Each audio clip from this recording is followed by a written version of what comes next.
আপোনালোকে যে সুধি আছে যোৱা 5 বছৰে মই কিয় একো কৰা নাই বুলি এতিয়া যে ভিডিঅ' আপলোড কৰিছো বুলি অন্য ডিজিপি মহোদয় আৰু কামৰূপ মেট্ৰ এছপি মহোদয় ওচৰতো মই এই কথাখিনি অৱগত কৰিছিলো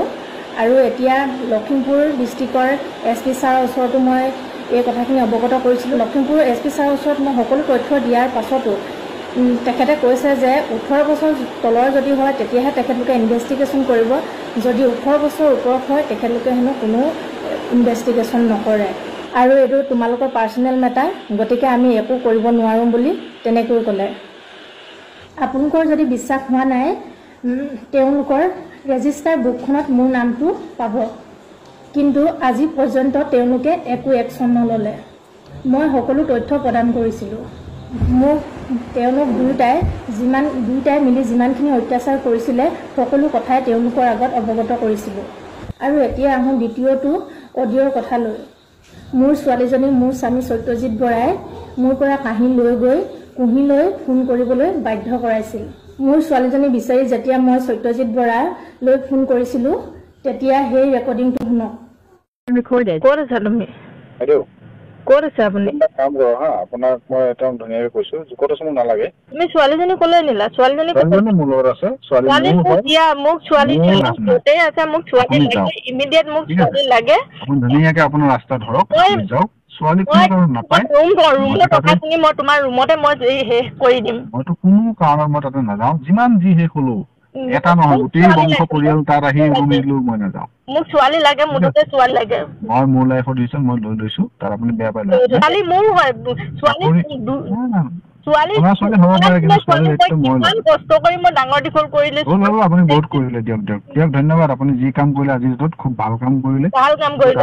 অশেষ ধন্যবাদ আপোনাক মই য'তে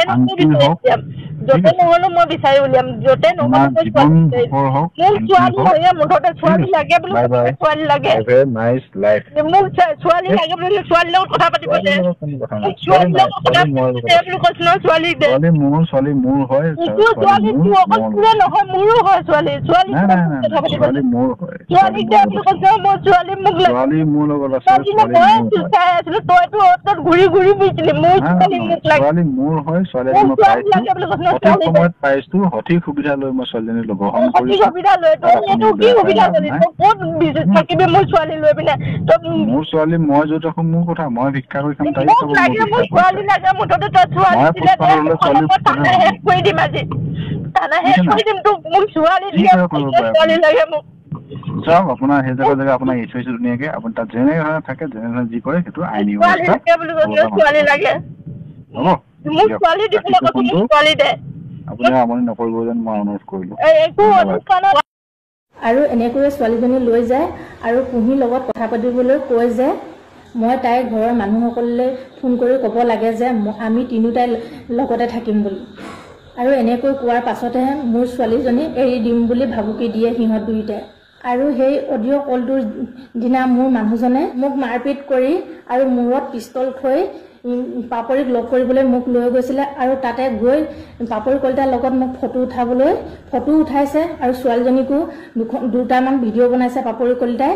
তাৰপিছত মানুহজনে আকৌ পুনৰ মোক ঘৰলৈ ঘূৰাই লৈ আহিছে আৰু ঘৰলৈ অহাৰ পাছত মই কুহিলৈ ফোন কৰি মোৰ ছোৱালীজনীৰ লগত বনোৱা ভিডিঅ'বোৰ আৰু মোৰ লগত মৰা ফটোবোৰ ক'তো আপলোড নিদিবলৈ আৰু চিক্ৰেটকৈ ৰাখিবলৈ অনুৰোধ জনাইছিলোঁ সেই অডিঅ' কলটোৱে তাই আপোনালোকৰ আগত শুনাইছে সিহঁত ইমানো অকৰা নহয় মই যে ভৱিষ্যতে এনেকুৱা এটা ষ্টেপ ল'ম বুলি সিহঁতি গম পাইছিল আৰু সিহঁতি মোক ব্লেকমেইল কৰি মোৰ লগত মৰা ফটো আৰু ছোৱালীৰ লগত বনোৱা ভিডিঅ' আৰু কুহিৰ লগত কথা পতা কল ৰেকৰ্ডিংবিলাক ৰাখি থৈছে আৰু মোক ভুল বুলি প্ৰমাণ কৰিবলৈ আৰু সিহঁতি বাচিবলৈ সকলোবোৰ ভিডিঅ' ফটো ৰেকৰ্ডিং ৰাখি থৈছিল সিহঁতি আৰু এতিয়া কুহিয়ে বাচিবলৈ সেইটো ৰেকৰ্ডিঙকে শুনাই দিছে আৰু তাই মোক হেনো সপ্তাহত 10-12 হাজাৰ টকা দিয়ে তেতিয়াহ'লে এটা মাহত 4টা দেওবাৰ থাকে হিচাপ কৰিলে 4টা দেওবাৰত 12,000কৈ এমাহত 48,000 টকা হয় আৰু যদি তাই তেনেকৈ মোক পইচা দিছিলে প্ৰতি মাহে মাহে এবছৰত প্ৰায় 5,74,000 টকামান হয় তেনেকৈ হ'লে 5 বছৰে তাই মোক 28,80,000 টকা দিলে এতিয়া মোক তাইৰ পৰা এটাই উত্তৰ লাগে